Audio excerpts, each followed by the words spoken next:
नमस्कार, आपके अपने चैनल परीक्षा ऑनलाइन क्लासेस में आप सभी का स्वागत है। जैसे आप सभी जानते हैं कि हम CGPCS मेंस पेपर 7 पार्ट 3 को विस्तारपूर्वक पढ़ रहे हैं।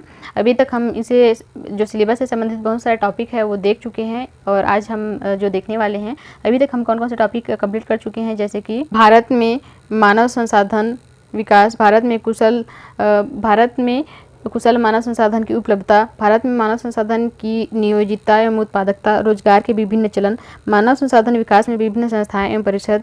इसके अंतर्गत जो विभिन्न परिषद के अंतर्गत जो संस्थाएं हैं उसमें से अभी तक हम क्या देख चुके हैं, NCHER, NCERT, NIPA, UGC और आज का हमारा जो टॉपिक होगा है OU मीन्स ओपन यूनिवर्सिटी। तो आज हम इसको देखेंगे। तो चलिए बिना किसी देरी के हम आज शुरू करते हैं। ओपन यूनिवर्सिटी, मुक्त विश्वविद्यालय, ओपन यूनिवर्सिटी। सामान्य रूप से अगर हम समझें तो ओपन यूनिवर्सिटी किसको कहेंगे कि मुक्त विश्वविद्यालय ऐसे विश्वविद्यालय हैं जो दूरस्थ शिक्षा के उद्देश्य से स्थापित किए जाते हैं।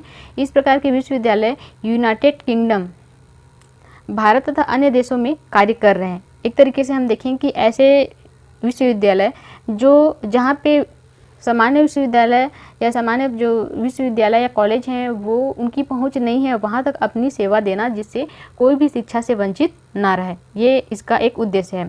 तो मुक्त विश्वविद्यालय को हम ज़्यादा एकदम डीपली जाके नहीं पढ़ेंगे क्योंकि इसका कॉन्सेप्ट उतना नहीं है, मतलब कठिन नहीं है। कठिन तो कोई भी नहीं रहता है, पर इसको हम थोड़ा शॉर्ट में समझने का प्रयास करेंगे। तो यहीं पर इससे संबंधित जो भी पॉइंट है उसको हम देखते हैं। ओपन यूनिवर्सिटी या दूरस्थ शिक्षा।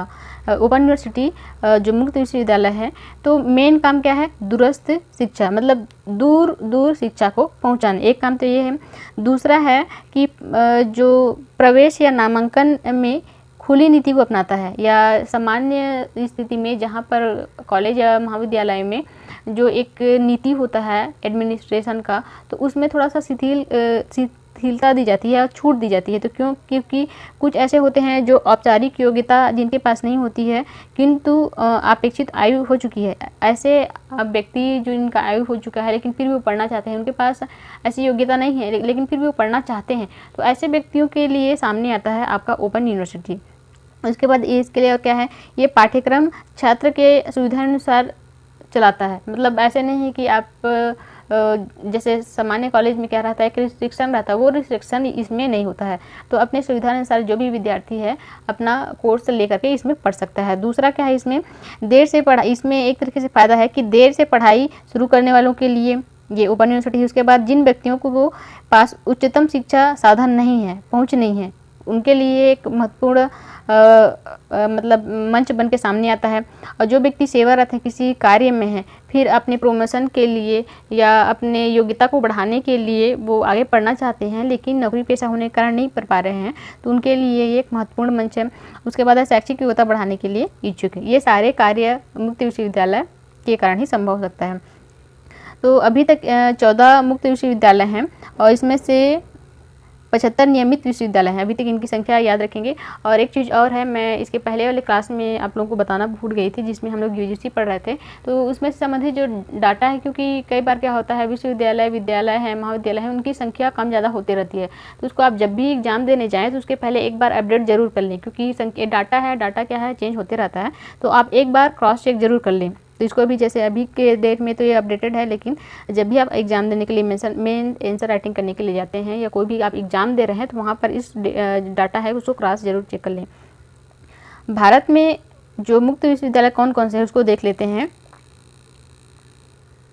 इनकी संख्या कितनी है, 14 है। तो कौन कौन से उसको देख लेते हैं।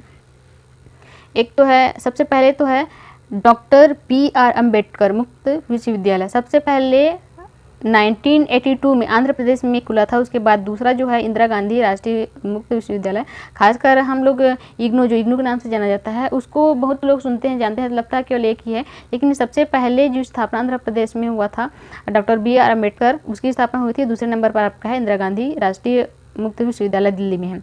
उसके बाद अन्य है, एक और है डॉक्टर BR अम्बेडकर मुक्त विश्वविद्यालय, एक गुजरात में है। वर्धमान महावीर मुक्त विश्वविद्यालय राजस्थान में। नालंदा मुक्त विश्वविद्यालय बिहार में। यशवंत राज, अगर राइटिंग आपको समझ नहीं आ रहा होगा तो आप जो बोल रहे हैं उसको ध्यान से सुन लीजिए तो आपको समझ आ जाएगा। इसको एक और मैप में समझने का प्रयास करेंगे तो वहाँ पर और अच्छे से क्लियर हो जाएगा। यशवंत राज चौहड़ महाराष्ट्र में। मध्य प्रदेश भोज मुक्त विश्वविद्यालय मध्य प्रदेश में। कर्नाटक राज्य मुक्त विश्वविद्यालय कर्नाटक में। नेताजी सुभाष मुक्त विश्वविद्यालय कोलकाता में। तमिलनाडु में है तमिलनाडु मुक्त विश्वविद्यालय। उसके बाद पंडित सुंदरलाल शर्मा मुक्त विश्वविद्यालय, ये है छत्तीसगढ़ में, क्योंकि हम छत्तीसगढ़ के संदर्भ में पढ़ रहे हैं तो इसको जानना जरूरी है, थोड़ा सा इसमें डिटेल लिख लेते हैं। इसकी स्थापना की गई थी 2005 में, बिरकोनी बिलासपुर में है। और इसका नाम रखा गया था, जो साहित्यकार है हमारे पंडित सुंदरलाल शर्मा के नाम पर रखा गया है। और इनका आदर्श वाक्य है स्वाध्याय परम तपः, मतलब स्वयं से अध्ययन करना एक बहुत बड़ा तप है, परम तपः।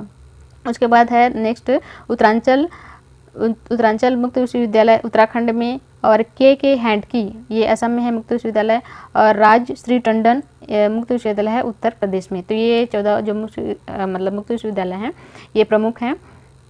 उसके बाद इसको एक बार हम मैप में देखने का प्रयास करते हैं ताकि हम अच्छे से समझ सकें। देखिए मैप तो भले ही एकदम करेक्ट ना बना हो तो उस पर डिज़ाइन पे ना जाएं, हमको जो पढ़ना है वो उसको देखते हैं। लगभग समझ तो आ रहा है ना, इंडिया जैसे तो लग ही रहा है, इतना तो चल जाएगा। सबसे पहले जैसे उत्तराखंड है तो उत्तराखंड में हमने एक देखे है मुक्त विश्वविद्यालय। उसके बाद है इंदिरा गांधी, कहाँ है, दिल्ली में है। उसके बाद आपका वर्धमान महावीर आपका गुजरात राजस्थान में। उसके बाद डॉक्टर बाबा साहेब आम्बेडकर गुजरात में। उसके बाद है भोज मध्य प्रदेश में। राजश्री टंडन उत्तर प्रदेश में। नालंदा आपका बिहार में।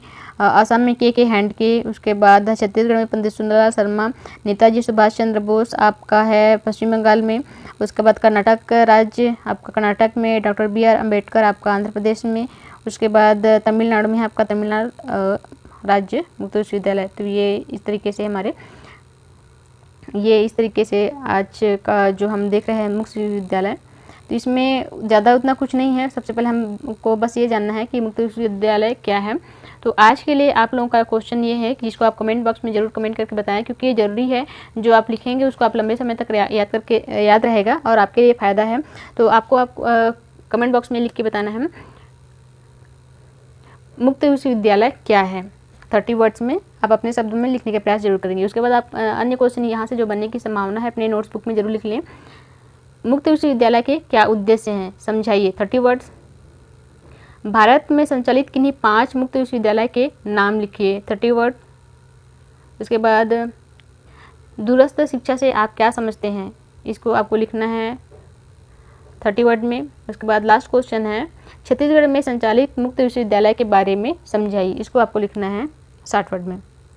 इस तरीके से आज का ये टॉपिक, जैसे इसमें हमारा एक क्वेश्चन है कि दूरस्थ शिक्षा क्या है, तो उसमें हम एक जगह एक लाइन देखें कि ये दूरस्थ शिक्षा उसका उदाहरण है। तो यहाँ पर ये है दूरस्थ शिक्षा मतलब जहाँ पे सामान्य प्रशासन कॉलेज की पहुँच नहीं है, वहाँ पे ये ओपन यूनिवर्सिटी डिस्टेंस या कहें कि दूरस्थ मतलब दूर है, डिस्टेंस के माध्यम से ये शिक्षा प्रोवाइड कराता है। तो उसी के लिए ये शब्द उपयोग किया जाता है। तो आज के लिए बस इतना ही। नेक्स्ट टॉपिक के साथ फिर से मिलेंगे, तब तक के लिए धन्यवाद।